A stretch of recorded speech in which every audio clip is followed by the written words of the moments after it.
अस्सलाम वालेकुम। एक नए व्लॉग में सोहेल रशीद आपसे मुखातिब। एक नया दिन भी है और एक नई सूरत हाल का सामना आज मुस्लिम लीग नून के सरबराह जनाब मियाँ मोहम्मद नवाज शरीफ को, उनके भेजे रेफरेंस को और इलेक्शन कमीशन ऑफ पाकिस्तान को करना पड़ा है सुप्रीम कोर्ट ऑफ पाकिस्तान में।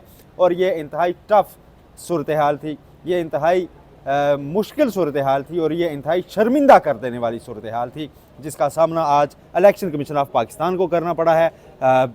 और ये केस था आदिल बाज़ई केस, जो कोयटा से इन्हें 262 की नशिस्त पर कामयाब हुए थे और उनकी पार्टी वाबस्तगी एक तनाज़ा बन गई थी, क्योंकि ज़ाहिर ये हुआ कि वो मुस्लिम लीग नून को ज्वाइन कर चुके हैं, जबकि वो इनकारी थे। वो कह रहे थे कि मैं वहाँ नहीं गया, पीटीआई का हिमायत याफ्ता हूँ, पीटीआई के लोगों के साथ खड़ा हूँ, सुन्नी इत्तेहाद कौंसिल। और फिर पीटीआई मखसूस नशिस्तों के फैसले के बाद उन्होंने शामिल होने की कोशिश की और वो हुकूमती बेंचेस पर भी नहीं बैठ रहे थे, जिसके बाद एक रेफरेंस भेजा गया, उनको डी सीट करवाया गया पार्टी पॉलिसी से इनहराफ पर। और इलेक्शन कमीशन ने बगैर कोई इंक्वायरी किए उनको डी सीट कर दिया था। उसके खिलाफ फैसला आ गया सुप्रीम कोर्ट ऑफ पाकिस्तान से। और इस केस की कार्रवाई इंतहाई दिलचस्प भी है, इंतहाई सबक आमोज़ भी है, इंतहाई अहम भी है। और इलेक्शन कमीशन के लिए यकीनन ये एक अच्छा दिन नहीं होगा। इस दिन को वो दोबारा शायद देखना नहीं चाहेंगे और काश ना देखना चाहें और उसके लिए कोशिशें भी करें। इसकी मुकम्मल पिक्चर आपके सामने रखेंगे। केस की कार्रवाई गैर मामूली थी, लेकिन गैर मामूली ही कार्रवाई आज सुप्रीम कोर्ट में मिलिट्री कोर्ट्स केस की भी थी, जिसमें एक बार फिर समाअत कल तक मुलतवी की गई है। लेकिन इस दौरान बहुत अहम रिमार्क्स जो हैं वो सामने आए हैं, बिलखसूस जस्टिस जमाल मंदोखेल की जानिब से और बाकी भी बेंच मेंबरान की जानिब से। कुछ चुभते हुए सवालात भी आज उठाए गए हैं। इसके अलावा अडयाला जेल में भी समातें चल रही हैं। बुशरा बीबी के जो वारंट्स का मामला था और उसके बाद एफआईए उनकी ज़मानत मनसूखी का मामला मनसूखी चाहता था, वो इस्लामाबाद हाई कोर्ट से आज केस डिस्पोज ऑफ हुआ। आखिर में उसकी बात करेंगे, लेकिन सबसे पहले आज सबसे बड़ी खबर जो है वो जस्टिस मंसूर अली शाह के बेंच से है। जस्टिस मंसूर अली शाह की सरबराही में 3 रुकनी बेंच था, जिसमें जस्टिस आयशा मलिक और जस्टिस अकील अब्बासी शामिल थे। इस बेंच ने 2 रोज़ पहले इब्तदाई समाअत करते हुए आदिल बाज़ई की दरख्वास्त पर इलेक्शन कमीशन ऑफ पाकिस्तान को नोटिस जारी किया था और आदिल बाज़ई को जो डी सीट कर दिया गया था उस पर इलेक्शन कमीशन से जवाब मांगा गया था। आज इस केस की मेरिट्स पर समाअत हुई है और इस समाअत में पहले सरदार तैमूर असलम जो वकील थे आदिल बाज़ई के, उन्होंने अदालत के सामने अपना मुद्दा रखा। उन्होंने ये कहा कि जी इलेक्शन कमीशन ने हमारे खिलाफ एक तरह से यकतरफा कार्रवाई की है। मियाँ मोहम्मद नवाज शरीफ ने और मुस्लिम लीग नून ने एक रेफरेंस भेज दिया जी कि ये पार्टी पॉलिसी से इनहराफ बरत रहे हैं, जबकि हमारा उस पार्टी से ताल्लुक़ नहीं है। उनकी जानब से ये बताया गया कि 2 बयान हल्फी इलेक्शन कमीशन के पास मौजूद थे। एक हमारा बयान हल्फी था कि हम अपनी जो वाबस्तगी है वो किस तरफ रखते हैं। दूसरा एक बयान हल्फी था जिसे हम मानते नहीं हैं कि वो हमारा है, जिस बयान हल्फी में यह दावा किया गया कि हमने मुस्लिम लीग नून को इलेक्शन के बाद ज्वाइन किया है। तो इलेक्शन कमीशन ने हमें सुने बगैर, हमें वो बयान हल्फी की कापी भी पहुंचाए बगैर, हमें दस्तावेजात दिए बगैर महज एक खत आ जाने पर दूसरे ही रोज़ कार्रवाई शुरू की और नाअहल कर दिया। इस पर जस्टिस आयशा मलिक ने कहा कि हम पहले अथॉरिटी चेक करेंगे। आज हम इलेक्शन कमीशन से सीखेंगे कि आखिर उनके पास ये इख्तियार कैसे है कि एक पसंद आ जाए बयान हल्फी तो उसको वो मान लें दुरुस्त, और दूसरा पसंद ना आए तो उसको वो गलत मान लें। और क्यों हक़ाइक़ की जो फैक्चुअल कंट्रोवर्सी है उसकी इंक्वायरी नहीं करवाई गई। इसके बाद डीजी लॉ इलेक्शन कमीशन को रोस्टम पर बुलाया गया। उनसे पूछा गया कि आप ज़रा हमारी मुआवनत करें और बताएं कि इलेक्शन कमीशन फैक्चुअल कंट्रोवर्सी पर बग़ैर इंक्वायरी करवाए खुद से कैसे तय कर सकता है कि इनका मुस्लिम लीग नून वाला बयान हल्फी दुरुस्त है, लेकिन पीटीआई या सुन्नी इत्तेहाद कौंसिल वाला बयान हल्फी गलत है, जिसको वो खुद ऑन भी कर रहे हैं। जो वहाँ से जीते आदिल बाज़ई, वो कहते हैं मेरा ये वाला ठीक है, और आप कहते हैं नहीं आपका वो वाला ठीक है, जिसे वो मान भी नहीं रहे और आपने इसकी कोई इंक्वायरी भी नहीं करवाई। इस पर डीजी लॉ इलेक्शन कमीशन जवाब नहीं दे सके। उसके बाद RS अजमत जो इलेक्शन कमीशन के वकील थे वो रोस्टम पर आए और उन्होंने अपने दलाइल शुरू किए। और दलाइल क्या थे? सवालात अदालत की जानिब जो उठाए गए और बिलखसूस एक सवाल था जिसका वो जवाब पूरी समाअत में नहीं दे सके, और वो बुनियादी इख्तियार का ही सवाल था। जस्टिस आयशा मलिक ने इलेक्शन कमीशन के वकील से पूछा कि आप हमें ये बताएं कि आपके पास अथॉरिटी क्या है कि आपने एक बयान हल्फी को दुरुस्त माना, दूसरे को गलत। इस पर इलेक्शन कमीशन के वकील ने कहा कि ये बहुत अच्छा सवाल है। जस्टिस आयशा मलिक ने कहा कि सवाल बहुत अच्छा है, लेकिन आपकी तरफ से हमें जवाब नहीं मिल रहा, आप हमें जवाब दीजिए। जस्टिस मंसूर अली शाह ने कहा कि इस मौके पर लुकमा दिया और ये कहा कि अगर आप हमारे सवालात का जवाब नहीं देते तो कम अज़ कम जस्टिस आयशा मलिक ने 2 कैप्स पहन रखी हैं, यानी वो आईनी बेंच की भी मेंबर हैं, आप उनको जवाब दे दीजिए। इलेक्शन कमीशन के वकील ने फिर बेंच की ही तारीफ़ की। जस्टिस अकील अब्बासी ने कुछ बरहमी से कहा कि क्या इलेक्शन कमीशन एक फॉरवर्डिंग एजेंट है कि उसके पास एक चीज़ आई और उसने आगे भेज दी? बड़े साहब का हुक्म आ गया और आपने बंदा नाअहल कर दिया, ये उनके रिमार्क्स थे। एक ख़त आ गया बड़े साहब का, यानी नवाज शरीफ का, और आपने कह दिया जी कि नहीं, बंदा अब डी सीट है। जस्टिस मंसूर अली शाह ने कहा कि एक अवाम के हल्के को पूरे अमल से डिसफ्रेंचाइज करने का पैमाना तो बहुत सख्त होना चाहिए। आपने ये इंक्वायरी क्यों नहीं करवाई आखिर इस मामले के ऊपर? इंक्वायरी का सवाल था जो गूंजता रहा। इस दौरान 11 बजे का वक्त है जब सुप्रीम कोर्ट में समात में वक्फा हुआ करता है और कमरा अदालत में जो स्टाफ होता है, जो जाकर जजेस की चेयर्स भी निकालता है और दरवाज़ा भी खोलता है कमरा अदालत का कि आप वो अपने चैम्बर में जाएंगे, वो स्टाफ उठा, उन्होंने अपनी कैप्स पहनी और जाके 11 बजे जब वो दरवाज़ा खोलने लगे तो जस्टिस आयशा मलिक ने उनको रोक दिया और उन्होंने कहा जी नहीं, आज ये आपने वक्फा नहीं करना, आपने ये आप बैठ से आप दरवाज़ा ना खोलें और जवाब देने दें इलेक्शन कमीशन के वकील को।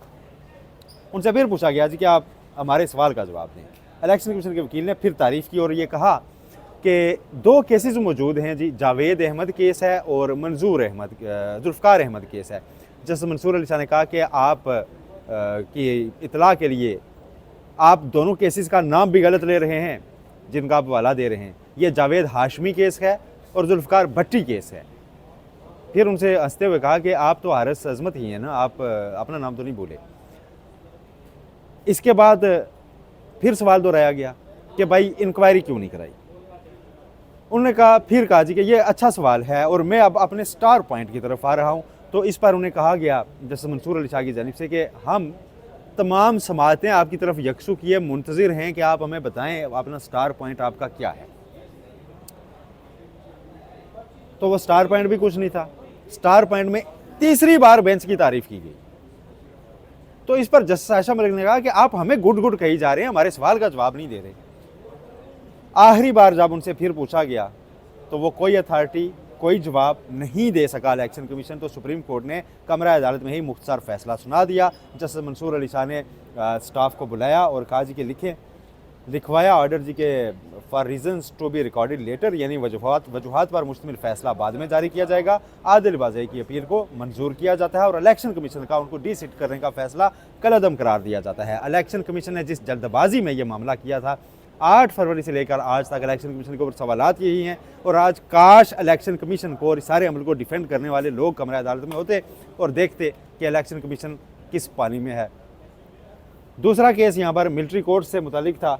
मिलिट्री कोर्ट्स में सिविलियन के ट्रायल कलअदम करार देने का फैसला है सुप्रीम कोर्ट का, जिसके खिलाफ अपील है। उसमें वजारत दिफा के वकील ख्वाजा हारिस के आज भी दलाइल जारी रहे, लेकिन दलाइल से ज़्यादा उनको रिमार्क्स का सामना रहा।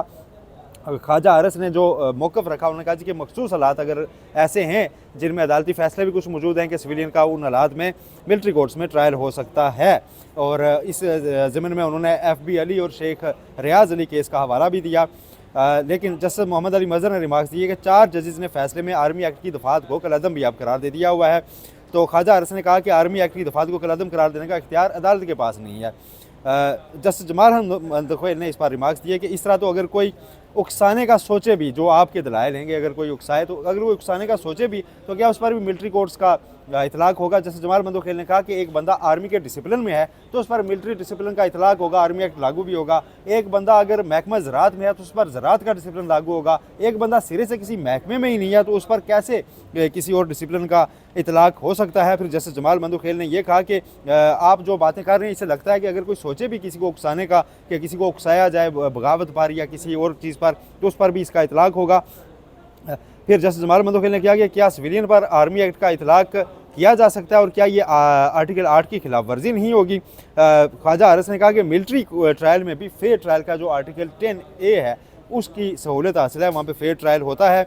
लेकिन जस्टिस मोहम्मद अली मज़हर ने कहा कि मिलिट्री कोर्ट फैसले के खिलाफ इंट्रा कोर्ट अपीलों को भी यहाँ सुना जाता है। अदालती फैसले में सबसे पहले नुकाइस की निशानदेही करें, यानी जिस फैसले को आपने चैलेंज किया है ये तो बताएं उसमें क्या ऐसी गलत चीज़ें हैं जिनको आप चैलेंज करना चाहते हैं। जस्टिस जमाल मंदखोयल ने कहा कि आइनी बेंच इंट्रा कोर्ट अपीलों में भी आइनी नुक्ते का जायज़ा ले सकता है। यानी आइनी बेंच इंट्रा कोर्ट, चूँकि आइनी बेंच ही सुन रहा है तो इसमें वो सारे नुकात जो हैं वो देखे जा सकते हैं। जस्टिस जमाल खान मंदुखेल ने यह भी कहा कि पाकिस्तान में सबसे बड़ा ओहदा सदर पाकिस्तान का है। अगर सदर हाउस पर कोई यानी प्रेसिडेंट हाउस पर अगर कोई खुदा न खास्ता हमला होता है तो मुलज़म का ट्रायल तो इंसदाद दहशतगर्दी की अदालत में होगा, लेकिन आर्मी इमलाक पर हमला हो तो ट्रायल मिलिट्री कोर्ट में। ये फैसला ख्वाजा अरस ने कहा कि यह फैसला तो कानून साजों ने कर रखा है। इस पर जस्टिस मसरत इलाली ने कहा कि क्या मिलिट्री कोर्ट ट्रायल में वकील की इजाज़त होती है, क्या मिलिट्री कोर्ट में मुलज़म को तमाम मवाद फराहम किया जाता है। ख्वाजा अरस ने कहा कि यस, मिलिट्री कोर्ट में मुलज़म को वकील भी होता है और मुतलका मवाद भी फराहम किया जाता है। जस्टिस जमाल मंदुखेल ने कहा कि अगर एक फ़ौजी अपने अफसर का कत्ल कर दे खुदा न खास्ता तो केस कहाँ चलेगा। तो इस पर ख्वाजा अरस ने कहा कि ये केस आम अदालत में चलेगा। तो इसके बाद जस्टिस जमाल मंदुखेल ने कहा कि जिस पर आर्मी एक्ट लागू नहीं होता उसको बुनियादी हकूक़ से महरूम कैसे किया जा सकता है। ये सवाल रखे गए। इसके अलावा जस्टिस जमाल मंदुखेल ने यह भी कहा कि आइन के आर्टिकल 8 में आर्मी कवानीन का जिक्र उनके डिसिप्लिन के हवाले से है। छावनी का तस्वुर सबसे पहले हज़रत उमर फारूक रज़ी अल्लाह अन्हु ने दिया और हज़रत उमर ने सख्त डिसिप्लिन की वजह से ही फ़ौज को बाकी अवाम से अलग रखा और फ़ौज का डिसिप्लिन आज भी कायम है और अल्लाह इसे कायम ही रखे। यह जस्टिस जमाल मंदुखेल ने रिमार्क्स दिए और ये कहा कि फ़ौज ने ही अपने डिसिप्लिन से बॉर्डर्स को संभाले रखना है, लेकिन अगर इस डिसिप्लिन में हम आम लोगों को दाखिल करेंगे तो फिर खुदा न खास्ता ये डिसिप्लिन तबाह भी हो सकता है। साथ जस्टिस जमाल मंदुखेल ने यह भी कहा कि फ़ौजी को कत्ल करने वाले का मुकदमा अगर आम अदालत में चलता है तो फ़ौजी तनसीबात पर हमला करने वालों का इंसदाद दहशतगर्दी की एक्ट के तहत ही ये जुर्म बनता है।